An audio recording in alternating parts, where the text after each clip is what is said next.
नमस्ते दोस्तों, आज के इस वीडियो में हम देखेंगे आईसीएमआर यानी कि जो Indian council of medical research है उसके जो हेड है बलराम भार्गव, उन्होंने 3 जुलाई 2020 को प्रेस कॉन्फ्रेंस करके ये कहा था कि आईसीएमआर जो है वो भारत बायोटेक के साथ मिलकर एक कोवैक्सीन बना रहा है जो कि 15 अगस्त तक भारत में रिलीज हो जाएगी। भारत बायोटेक जो है ये हैदराबाद का एक बायोटेक इंस्टीट्यूट है जो कि पहला इंस्टीट्यूट बन गया है जिसे डीसीजीआई यानी कि जो drugs controller general of India है उसने ह्यूमन ट्रायल्स के लिए अलाउ किया है। और इसके बाद हाल ही में आई एक रिपोर्ट के अनुसार जो झाइडस कैडिला है जो कि अहमदाबाद का एक बायोटेक इंस्टीट्यूट है उसे भी डीसीजीआई ने ह्यूमन ट्रायल के लिए अलाउ कर दिया है। तो भारत में अब 2 इंस्टीट्यूट्स है जो कोविड-19 के वैक्सीन पर काम कर रहे हैं। इस वीडियो में आपको ये जानने मिलेगा कि कोवैक्सीन यानी क्या होता है, झाइडस कैडिला यानी क्या होता है, और वर्ल्ड हेल्थ ऑर्गेनाइजेशन ने एक लिस्ट जारी की है जिसमें उन्होंने ये कहा है कि जो इंस्टीट्यूट्स है पूरे वर्ल्ड में जो कोवैक्सीन बना रहे हैं उसमें पहला इंस्टीट्यूट कौन सा है वो भी मैं आपको बताऊंगा। साथ ही जो ह्यूमन ट्रायल्स होती है वो कैसी होती है वो भी मैं आपको इस वीडियो में बताऊंगा। और सबसे महत्वपूर्ण सवाल कि कोवैक्सीन जो है वो 15 अगस्त तक भारत में लॉन्च करी जाएगी या नहीं करी जाएगी, इस सवाल का जवाब भी आपको इस वीडियो में मिलेगा। तो अगर आप चैनल पर नए हैं तो चैनल को सब्सक्राइब कीजिए। चलिए वीडियो को शुरू करते हैं।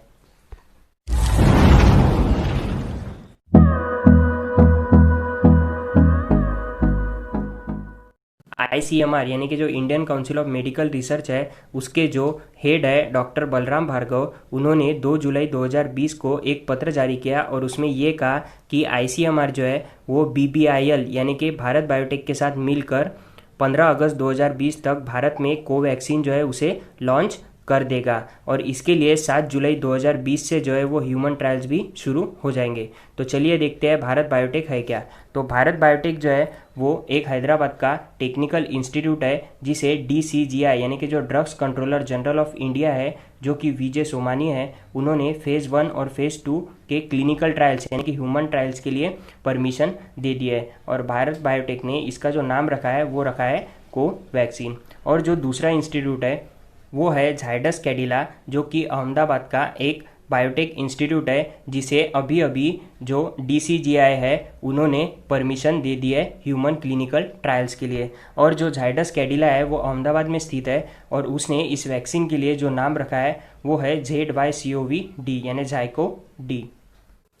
आईसीएमआर जो है वो बीबीआईएल यानी कि भारत बायोटेक इंटरनेशनल लिमिटेड के साथ मिलकर इस वैक्सीन को बना रहा है। चलिए अब देखते हैं कोवैक्सीन यानी क्या होता है। तो कोवैक्सीन जो है वो भारत का पहला वैक्सीन बन गया है जिसे ह्यूमन ट्रायल के लिए अप्रूवल मिला है। अब ये जो अप्रूवल है ये मिला किससे है, तो ये मिला है डीसीजीआई से यानी कि drugs controller general of India यानी कि जो विजय सोमानी है उन्होंने अप्रूवल दिया है इस फेज़ 1 और फेज़ 2 के क्लिनिकल ट्रायल्स के लिए कोवैक्सीन को। आगे इस वीडियो में मैं बताऊंगा आपको कि फेज़ 1 और फेज़ 2 क्या होता है।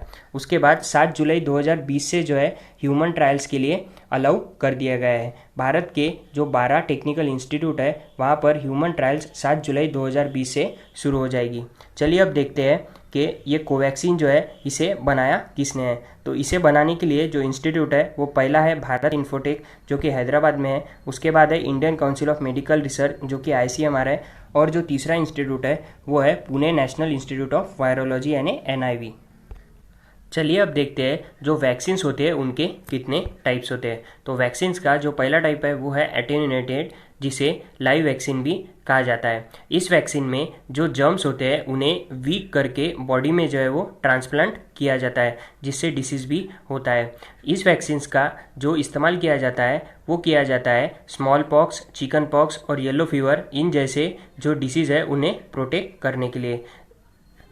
इस वैक्सीन्स में हम जर्म्स को जो है वो ज़िंदा यूज़ करते हैं तो इसमें जो सेफ्टी के चांसेस होते हैं वो काफ़ी कम होते हैं। अगली जो वैक्सीन है वो है डीएक्टिवेटेड वैक्सीन। इस वैक्सीन में जो जर्म्स होते हैं उन्हें पूरी तरह मार कर बॉडी में इंजेक्ट किया जाता है जिससे डिसीज़ होता है। तो इसमें जो सेफ्टी के चांसेस होते हैं वो ज़्यादा होते हैं। कोवैक्सीन जो अभी बन रही है वो एक डीएक्टिवेटेड वैक्सीन है।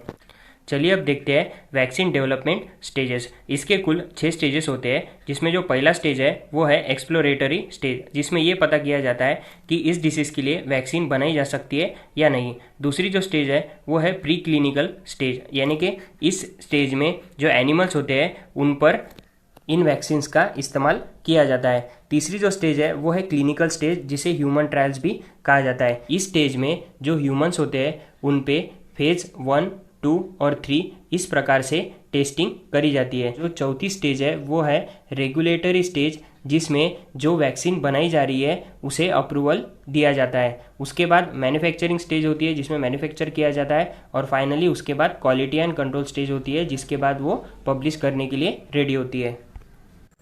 चलिए अब देखते हैं क्लिनिकल डेवलपमेंट स्टेज, जिसे ह्यूमन ट्रायल भी कहा जाता है, उसमें क्या होता है। तो क्लिनिकल डेवलपमेंट स्टेज में 3 प्रकार के फेजेस होते हैं, फेज़ 1, फेज़ 2 और फेज़ 3। जो भारत बायोटेक है जो अभी वैक्सीन बना रहा है, उसे फेज़ 1 और फेज़ 2 के लिए कंबाइन जो है वो अप्रूवल मिल गया है। जो नए ड्रग्स होते हैं उन्हें 3 फेजेस से गुजरना पड़ता है, क्योंकि ये ह्यूमन के सेफ्टी का सवाल है, इसके लिए उन्हें तीनों फेजेस से गुजरना पड़ता है। इस वैक्सीन को बनने में करीबन 12 से 18 मंथ्स का समय तो लगता ही लगता है।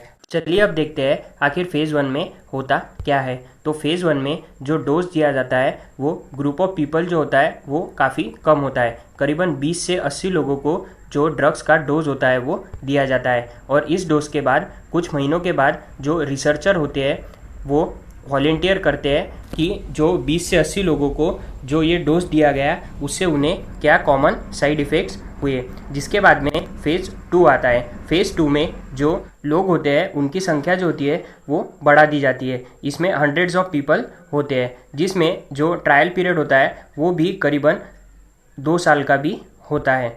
जिसके बाद में जो फेज़ 2 होता है उसमें ये पता किया जाता है कि जो सेफ्टी मेजर्स है पर्टिकुलर डोज के लिए और पर्टिकुलर पर्सन के लिए उसमें क्या वेरिएशन आ रहे हैं। उसके बाद आता है फेज़ 3। फेज़ 3 में जो नंबर ऑफ़ पीपल्स होते हैं वो करीबन 300 से 3000 हो जाते हैं, और इसमें जो है वो अनयूजुअल साइड इफ़ेक्ट्स या लॉन्ग टर्म साइड इफ़ेक्ट्स इनका ख्याल करा जाता है।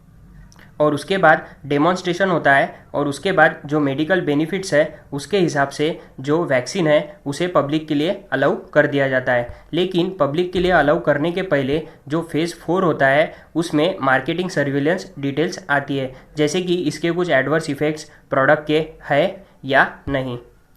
वर्ल्ड हेल्थ ऑर्गेनाइजेशन ने 2 जुलाई को एक ड्राफ्ट जारी किया है, जिसमें उन्होंने कोविड-19 के लिए जो इंस्टीट्यूट्स है जो कि वैक्सीन बना रहे हैं उनके नाम जारी किए हैं। सबसे टॉप पर इंस्टीट्यूट है वो है ऑक्सफर्ड इंस्टीट्यूट। ऑक्सफर्ड इंस्टीट्यूट जो है वो फेज़ 3 के ट्रायल में काम कर रहा है।